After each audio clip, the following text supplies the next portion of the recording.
बच्चों, JEE curriculum में एक चैप्टर मुझे बहुत इंटरेस्टिंग लगता है, केमिस्ट्री इन एवरीडे लाइफ। आपको कैसा लगता है? होपफुली आपको भी इंटरेस्टिंग लगता होगा। आफ्टर ऑल, आपके आसपास की जो भी केमिस्ट्री से रिलेटेड इवेंट्स हैं, जो डिफरेंट आप चीज़ें यूज़ करते हो, उसमें क्या केमिस्ट्री इन्वॉल्व है, वो सारा बताता है, राइट? इस तरह के चैप्टर्स आपने 9th-10th में भी देखे थे और यहाँ पर भी है, ठीक है। अच्छा, इस चैप्टर की जो खास बात है ना, दैट इज कि इसके क्वेश्चंस फिलर्स की तरह से एग्जाम में आते हैं। तो इसको पढ़ना जरूरी है भी और नहीं भी। क्वेश्चन आ भी सकता है, नहीं भी आ सकता है, राइट? लेकिन मजे की बात यह है कि इसको पढ़ना इतना इंटरेस्टिंग लगता है कि हम बड़ी आसानी से इसकी चीज़ों को अपने दिमाग में बसा सकते हैं, राइट? तो चलिए इस पर्टिकुलर चैप्टर को कैसे ग्रिप करना है ये देख। तो ग्रिप करने के लिए सबसे पहले इसके इंपॉर्टेंट टॉपिक्स देख लेते हैं। इंपॉर्टेंट टॉपिक्स में सबसे पहले ड्रग्स और उनका classification, right?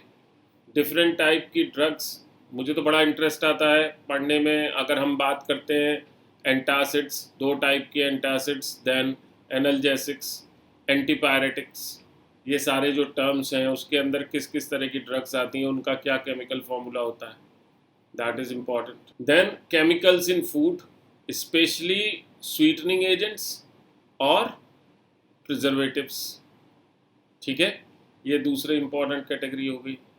Third, cleansing agents की कैटेगरी हो गई, जिसमें कि वो केमिकल्स जो आपके कपड़े धोने के लिए या आप सोप्स में जिसको मेजरली यूज़ करते हैं, राइट? और फोर्थ कैटेगरी जो है that is the category of cosmetics.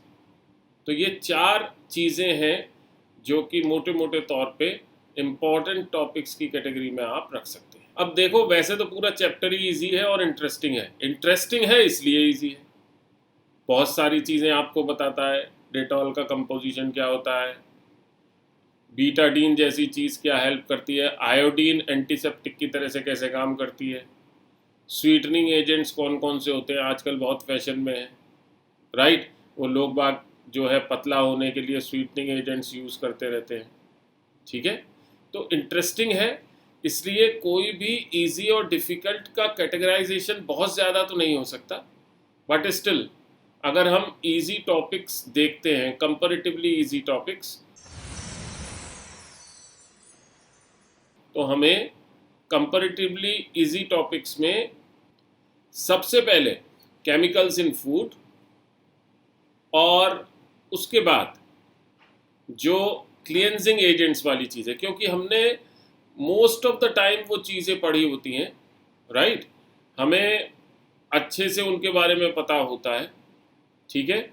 उनकी रिएक्शंस हम बार बार पढ़ते आते हैं, 9th-10th में भी हमने पढ़ा, राइट? और फिर 12th में भी पढ़ रहे हैं, तो वो ईजियर टू ग्रिप वाली कैटेगरी में आती है। अब कंपैरेटिवली चैलेंजिंग टॉपिक्स की बात करें तो जो चीज़ हम पहली बार सुन रहे हैं वो चैलेंजिंग की कैटेगरी में आप रख सकते हैं, मीन्स ड्रग्स और उनका क्लासिफिकेशन, ठीक है। इन पर्टिकुलर उसको जिस तरह से एनसीईआरटी में दिया हुआ है वो थोड़ा सा चैलेंजिंग है, क्योंकि वो टर्मिनोलॉजी हमारे लिए डिफ़िकल्टी पैदा करती है। बीइंग अ जेई एस्पायरेंट, हमें बायोलॉजिकल टर्म्स की या बायोलॉजिकल थॉट की बहुत ज़्यादा आदत नहीं होती, तो इसलिए ये टॉपिक चैलेंजिंग बन जाता है। इन पर्टिकुलर ट्रैंक्विलाइजर्स और सिडेटिव्स में क्या फ़र्क है, राइट? या हिप्नोटिक्स क्या होते हैं, ठीक है, एनाल्जेसिक्स क्या होते हैं, राइट? या एंटीपायरेटिक्स क्या होते हैं। लेकिन अगर हम इन वर्ड्स को प्रॉपर वे में इनके मीनिंग से क्लब कर लें तो हमारी परेशानी बहुत हद तक सॉल्व हो जाती है, राइट? सेकंड चीज़ जो थोड़ी सी चैलेंजिंग आती है that is the idea about cosmetics. Cosmetics में भी क्योंकि थोड़े हैवी टाइप के केमिकल्स यूज़ होते हैं, राइट? तो वहाँ भी हमें नाम को या स्ट्रक्चर को ख़ास तौर से दिमाग में रखने में थोड़ा सा चैलेंज लगता है। बट 2-3 बार अगर हम उसको प्रॉपर वे में रिवाइज कर लें तो ये परेशानी दूर हो। अब इस चैप्टर को बहुत अच्छे से ग्रिप कैसे कर सकते हैं, अगर उस स्ट्रेटजी की तरफ हम सोचें तो मैंने जैसा हमेशा आपको बताया है कि देयर आर टू थिंग्स। जब कभी भी आप स्ट्रेटजी बनाएं तो दो चीज़ों पर ख़ास तौर से ध्यान रखें। एक तो प्री रिक्विसाइट्स, यानी चैप्टर को पढ़ने से पहले आपको क्या क्या चीज़ों का आइडिया होना चाहिए, और दूसरा एनालिसिस। राइट, ये दोनों चीज़ें अगर आपकी पकड़ में हैं तो आप अच्छे से स्ट्रेटजी बना सकते हैं। अब इसमें से अगर हम प्री रिक्विसाइट्स की बात करते हैं तो प्री रिक्विसाइट्स में हमें आइडिया होना चाहिए एसिड बेस और सॉल्ट्स का, मोटा मोटा आइडिया। इसके अलावा ऑर्गेनिक केमिस्ट्री का मोटा मोटा आइडिया होना चाहिए। मींस जो हमने 10th क्लास में ऑर्गेनिक केमिस्ट्री पढ़ा था, या इसके बाद पूरा पार्ट 2 हम पढ़ के आए क्लास 12th का, उसके लास्ट में ये चैप्टर है, तो ये मोटा मोटा आइडिया हमें होना चाहिए। इसके अलावा last but not the least, chemical bonding और मॉलिक्यूलर स्ट्रक्चर तो आना ही चाहिए, क्योंकि सारा खेल तो मॉलिक्यूल्स का है, उनके स्ट्रक्चर का है। कोई पर्टिकुलर स्ट्रक्चर किस तरीके से बिहेव कर रहा है, वही सारा खेल है। जो फार्माकोलॉजी है, वो जो टॉक्सिकोलॉजी है, ये दोनों पे जो वर्किंग है उसमें स्ट्रक्चरल स्पेसिफिसिटी सबसे इम्पॉर्टेंट कंपोनेंट होता है। राइट, तो स्पेसिफिक स्ट्रक्चर्स जानना ये सबसे ज़रूरी है इस पर्टिकुलर चैप्टर को ग्रिप करने के लिए। तो हमें आदत होनी चाहिए कि स्ट्रक्चर की स्पेसिफिसिटी को हम अपने माइंड में विजुअलाइज करें। अब स्ट्रैटेजी बनाने के लिए जो दूसरा कंस्टिट्यूएंट चाहिए यानी एनालिसिस, उसको देख लेते हैं। लास्ट 3 इयर्स का एनालिसिस जब हम देखते हैं तो ईयर 2023 यानी रीसेंट ईयर में हर एक पेपर में इस चैप्टर से क्वेश्चन मौजूद था। राइट, ये क्वेश्चन यूजुअली सेक्शन 1 में प्रेजेंट था। सेक्शन 1 में जो वेटेज रही इस पर्टिकुलर चैप्टर की, वो 1 या 2 सवाल की रही। राइट, और सेक्शन 2 में इसकी जो वेटेज थी वो 0 to 1 क्वेश्चन की थी। अब लास्ट ईयर में जो देखते हैं तो वेटेज कंपैरेटिवली कम थी। 0 to 1 question in section 1 and 0 to 1 question in section 2, this was the weightage. यानी अप्रोक्सीमेट वेटेज जो थी वो 4 मार्क्स की थी। क्वेश्चन या तो प्रेजेंट था या नहीं प्रेजेंट था। ठीक है, लास्ट टू लास्ट ईयर यानी इन द ईयर 2021 वेटेज बिल्कुल वैसी थी जैसे कि इस साल थी। मीन्स सेक्शन 1 में 1 या 2 सवाल मौजूद था। राइट, और सेक्शन 2 में 0 to 1 क्वेश्चन मौजूद था।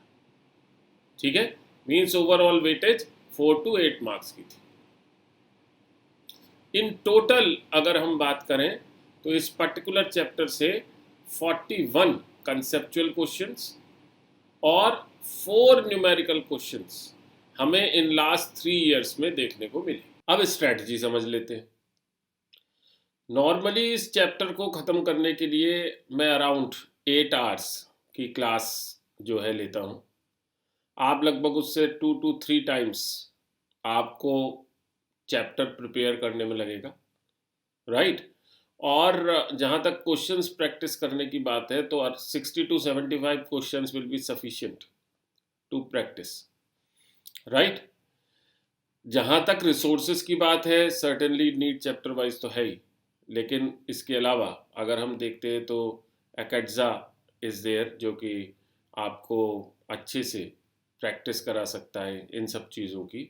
इसका लिंक नीचे डिस्क्रिप्शन में शेयर्ड है।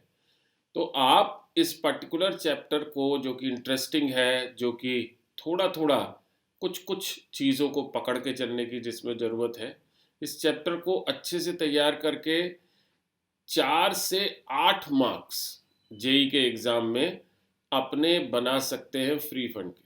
आप ऐसा समझ लीजिए, फ्री में मिलेंगे वो मार्क्स आपको, क्योंकि आपको कम एफर्ट में ज़्यादा चीज़ मिलेगी, ऐसा सा मान के चलिए। राइट, तो इस चैप्टर को जो मैंने आपको पिन पॉइंटिंग चीज़ें बताई हैं, अगर उसके हिसाब से लेकर के चलेंगे तो अच्छे से आप इसको ग्रिप कर पाएंगे।